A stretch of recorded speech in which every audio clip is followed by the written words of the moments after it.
Summer Edition ng mga OA! Para sa ayaw umiti, meron tayong sunscreen na pumoprotekta sa UV rays at nagpapababa ng skin cancer risk. Deodorant, huwag mo nang sabayan ng init, huwag hayaang magkaanghit. Huwag puro porma, protektahan sa init ang iyong buhok at muka.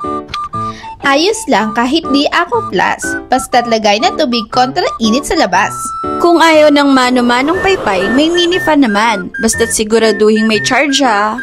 Sayang rejuve be, kaya mag-summer hat ka be. Di tayo magiging Hawaiian, pero siguraduhin mong may floral kang pangmalakasan. Kung gusto mo maging presko, meron tayong short at sando. Ay si OA, matanda o dalaga nagsusuot nito. Hindi na kailangan ng partner kasi kaya niya na mag-isa. Hoy! Kung gusto mong mawalan ng ina, subukan mo tong iwala. Patay ka talaga. Kung ayaw ng minifan, may pamaypay naman. Ito yung mga weapon ng nanay kapag pasaway ang anak sa simbahan. Char!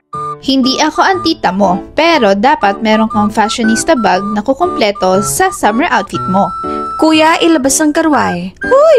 Protektahan ng mata mula sa init sa labas.